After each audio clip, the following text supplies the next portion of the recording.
Que algú que sigui capaç d'entendre-ho i fer-ne un producte presentable. Un serial per la tele, per exemple. A mi no me'n parlis més. També vull continuar amb el teu projecte. Tenim prou força per a fer-ho nosaltres. Nosaltres? Jo no puc fer les dues coses alhora. El Sau ja t'ho dies, que fica i no hi ha manera. No té cap ni peus que haguem de cridar a un guionista per això.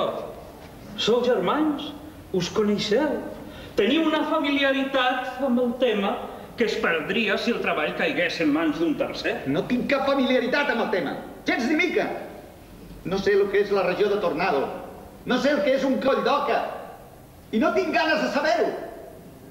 És un buscavides, un murri aprofitat més gran que tu.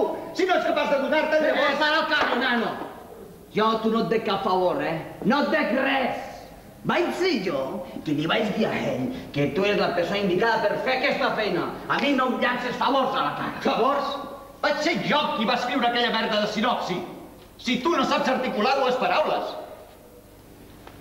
El teu germà em va parlar de la situació del vostre pare. Què t'ha dit el meu pare?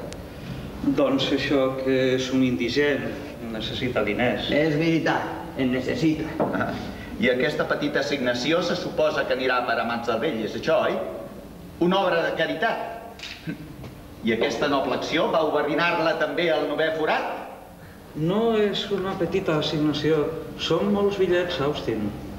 Li he donat diners, ja li he donat de diners. Tu ho saps molt bé. I se'ls va veure tots. Aquesta vegada el tracte és diferent. Podeu obrir un dipòsit al teu pare, anar donant-li petites quantitats, de manera que no pugui gastar-se'ls malament. Ah, sí? I qui serà l'encarregat de fer-li arribar aquesta almoina? El teu germà està disposat a fer-ho. Jo, li portaré jo, i m'asseguraré que només se'l gasten menjar. No faré aquest guió. No escriuré ni una sola lletra d'aquesta merda ni per vosaltres ni per ningú.